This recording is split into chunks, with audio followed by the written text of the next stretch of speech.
한가운데에 사시는 56세 신주연 씨가 네. 17년 전에 영도의 한 아파트로 이사 가면서 영도. 겪었던 영도. 무서운 경험담이더라고요. 때는 2004년. 주연 씨네 가족은 부산에서 건설 자재 관련 회사를 운영하고 있었습니다. 36년째 대대로 이어온 데다가 생산 공장까지 다 갖추고 있는 회사라서 부산에선 나름 알아주는 그런 곳이었대요. 재력이 있으시네. 그해 여름에는 부산 영도의 한 고급 아파트 자재를 통째로 주문을 받게 됐는데 그 당시에는 건물을 시공하면 건설주가 대금 대신 건물을 대물로 주는 경우도 맞아요. 좋은 있었거든요. 거 맞습니다. 맞아, 네. 맞아. 네. 주연 씨네 가족도 그 케이스로 무려 49평? 68평짜리 아파트 두 채를 오, 두 채를. 두 채를 받았으면. 자재비 대신 받게 됐습니다. 와. 네. 두 집을 그대로 부동산에 매매로 내놓았어요. 근데 49평짜리 평수는 사람들이 많이 찾는 평수이기 때문에 내놓자마자 빨리 나갔는데 68평 집은 평수가 너무 크고 맞아. 가격도 좀 세다 보니까 한 어르신 부부에게 전세로 집을 내주게 됐죠. 그렇게 2년쯤 지났나? 이제 주연 씨네도 또 슬슬 이사 갈 때가 됐었어요. 68평 살고 있는 할배 전세 빼고 이사 간다시네. 마침 또 어떻게 타이밍이 맞아서 주연 씨네 가족이 그 집으로 이사를 가게 됩니다. 타이밍이 잘 맞았다. 네. 잘 맞아떨어졌네. 근데 그 전에 그 집의 인테리어가 좀 필요한 거예요. 할아버지가 외출 중이라서 허락을 받고 주연 씨네 가족끼리 집을 둘러보던 날이었어요. 여은아, 우리 집이다 이제.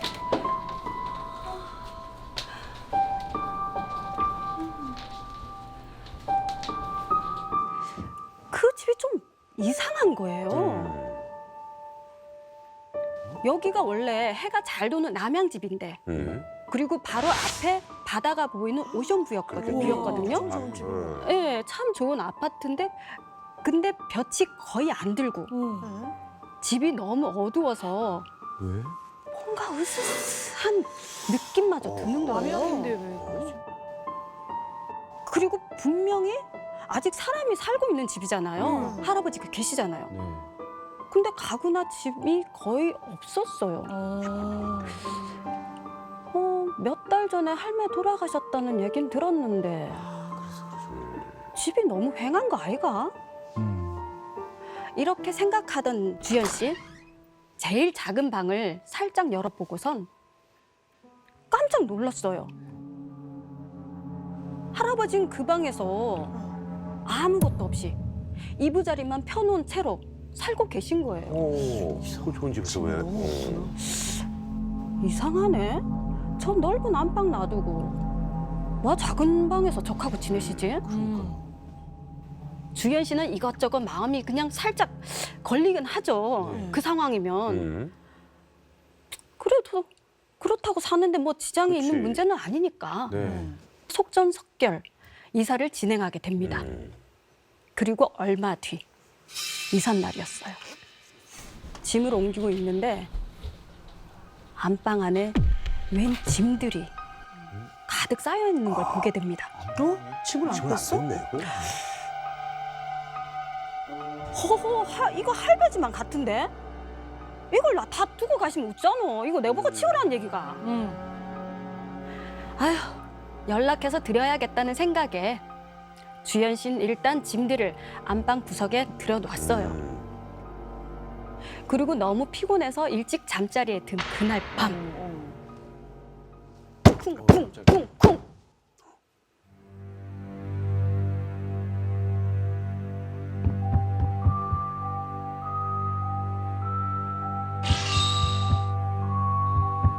위층에서 사람 뛰는 소리가 들리는 거예요. 층간 소음이네 이것도. 네, 시계를 보니까 새벽 1시인데 아유, 예의 없다. 주연 씨는 경비실에 전화를 해서 아저씨 위층 아들한테 주의 좀 주이소 라고 얘기를 했어요. 그런데 경비실에서 하는 말이 이상해. 사모님, 위층에 아무도 없으게. 그러고 너는 평수가 커서 어른들이 살지. 아들은 없습니다. 아, 우와. 뭐야? 그럼 그 소리는 뭐지? 아, 오늘 이사하느라 예민해서 그런가 보다. 그런 생각으로 그냥 잠이 들었대요. 그날 밤. 그리고 그 이후 마치 누군가 이 집을 노리기라도 하는 것처럼 주연 씨네 집에 이상한 일들이 자꾸 일어나기 시작했습니다. 아이고야, 이게 뭔 물이고? 물?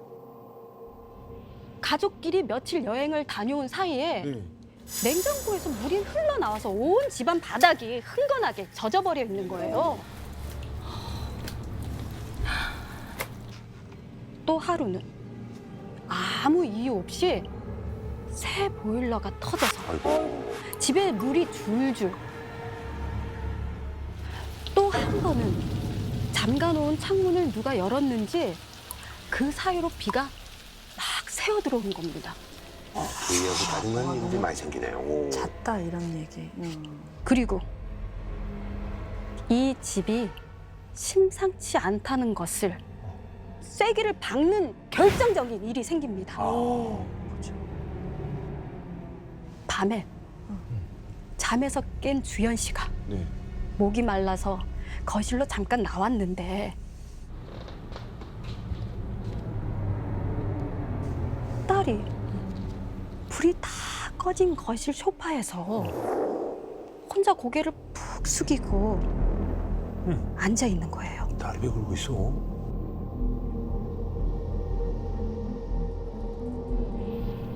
효은아, 들어가서 자야지. 효은아. 딸이 대답이 없어요, 한참을. 그때 딸이 슬며시 고개를 드는 거예요. 엄마 와 오는데 효은아, 와 있카노? 엄마 안 울었다.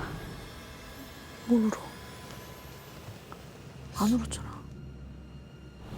아닌데 내 분명히 들었다. 엄마 안방에서 울었잖아. 이러는 겁니다. 아니, 울었다니요.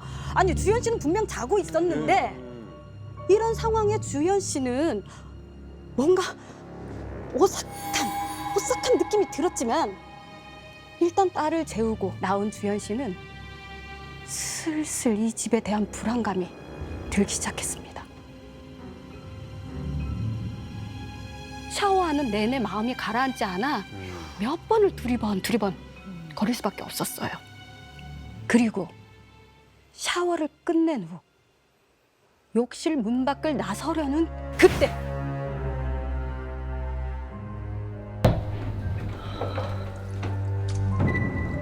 그 물 마찰음 아시죠? 그 소리가 들리는 겁니다. 등 뒤에서 살랑거리던 물소리가 잠시 멈췄을 때 주연 씨는 살며시 뒤를 돌아봤습니다.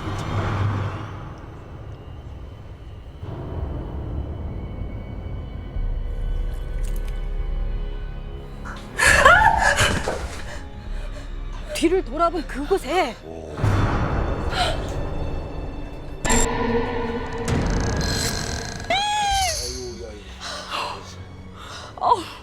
우와. 온몸이 물에 젖은 채로 욕조에 상체를 턱 뭐야 또? 걸치고 있는 겁니다.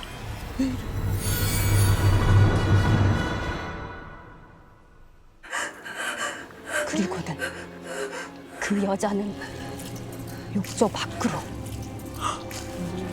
조금씩 기어 나오기 시작했어요.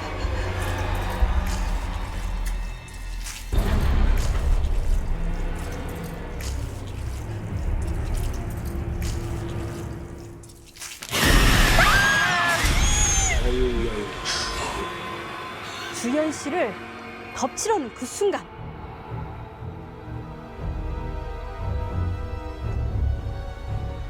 주현 씨는 잠에서 깹니다. 다행이네. 언제부터 꿈이야 이거. 아, 꿈이었구나. 주위를 둘러보니 침대 위인 거예요. 주현 씨는 너무 안심이 되는 거예요. 그런데 그때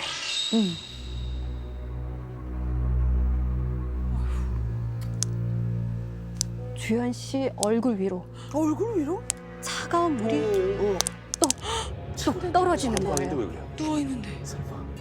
두려움이 가득 찬 눈으로 서서히 눈을 올려다 봤습니다.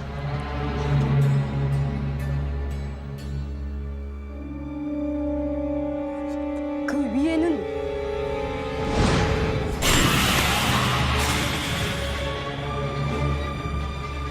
고개를 숙이고 서 있었습니다. 젖은 머리카락 사이로 조금씩 드러난 그 얼굴은 말 그대로 정말 새하얗게 질려 있었습니다. 그런데 그 여자는 노려보는 것으로 끝나지 않았습니다. 움직여.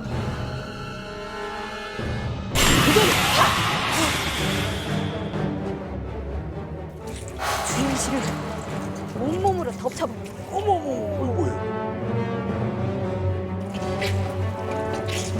이게 땀인지 물인지 모를 정도로 주현 씨의 온몸과 침대가 눅눅하게 젖어가기 시작했어요. 그 여자는 주현 씨의 위에 누워서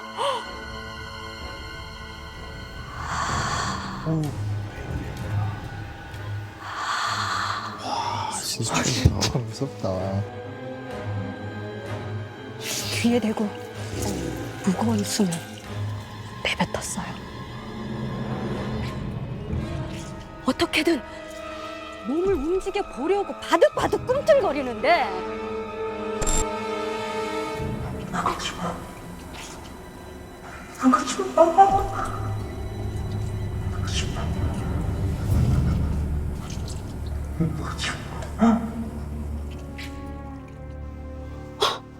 이게 도대체 무슨 소린지 주현 씨는 그 여자를 떨쳐내기 위해서 필사적으로 몸부림쳤어요.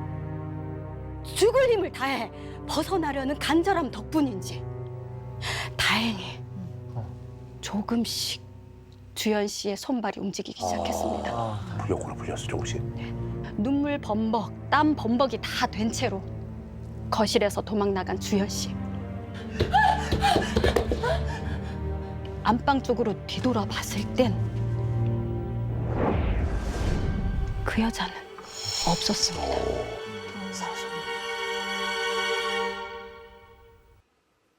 이런 일까지 벌어지니 주현 씨는 도저히 안 되겠다는 생각이 들었습니다. 출장 간 남편에게 전화를 해서 이 집에서는 도저히 못 살겠다고 당장 이사 가자고 막 소리쳤죠.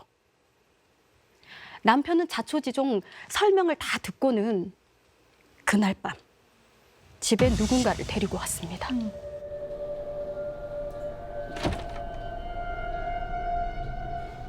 스님이었어요. 진정한 스님이 오셨구나. 집을 찬찬히 둘러보시던 스님은 안방 안쪽을 빤히 쳐다보시고 계셨습니다.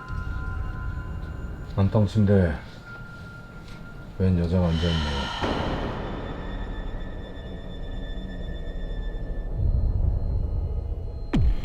근데 온몸이 젖어있네요. 저보고는 들어오지 말라는데 아무래도 음식을 준비해야 될 것 같습니다.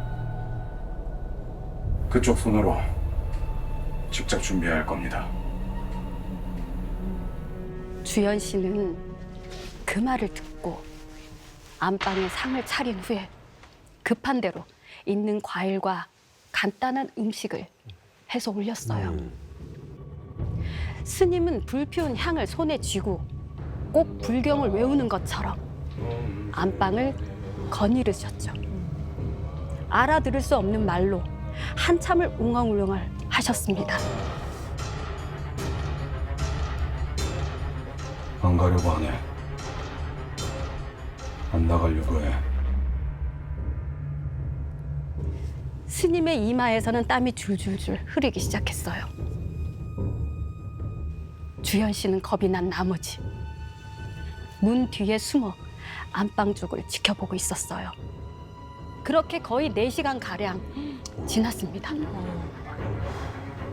그런데 그때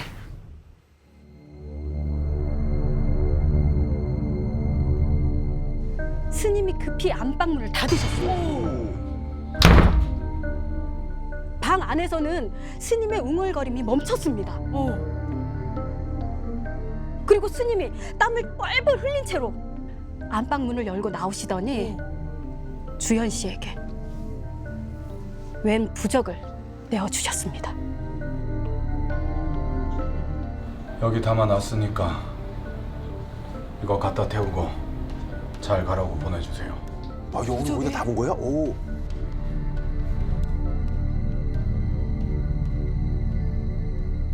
그 말을 듣고 주현 씨는 바로 부적을 태워서 쟤를 날려 보냈어요.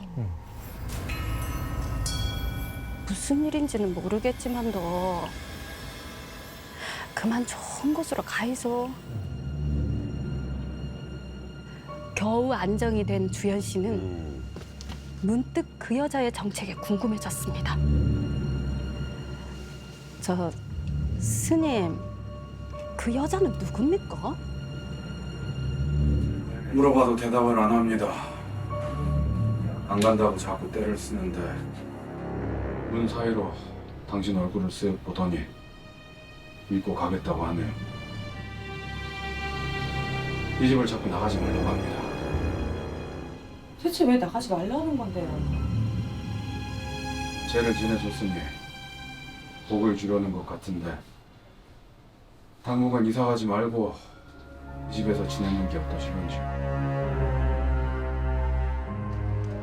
스님, 저 귀신 안 갔으면 어떡해요? 저 여 더 있다가는 괴로워 죽을 것 같습니다. 다음 날 주현 씨네 집 초인종이 울렸습니다. 네, 안녕하십니까. 여기 김종기 씨 사셨지? 할아버지인가? 할아버지?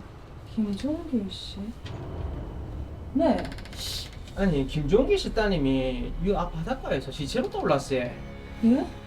근데 김종기 씨가 통 연락이 안 돼가 여기서 뭐 단서될 게 있나 싶어가 찾아왔어요. 엄마, 이게 무슨 일이고? 들어있어. 어디서? 짐을 놔두고 좀 맞아, 두고 다 가셨는데 다시 돌려주려고 모아놓은 건 있습니다. 형사는 주현 씨와 함께 할아버지의 짐들을 살펴보더니 한 편지 봉투를 발견합니다. 주현 씨가 옆에서 보니까 손으로 직접 써 내려간 편지처럼 보였어요. 김종기 씨 따님이 타살인지 자살인지 파악이 안 되는 상황이었는데 이 편지 유서네. 맞나? 예. 아, 요소가 있어. 놔두고 간 게 아니었네. 따님이 잠깐만요. 예. 사진 한 장을 쓱 꺼내서 보여주는데 주현 씨는 정말 깜짝 놀라서 할 말을 잃고 말았습니다.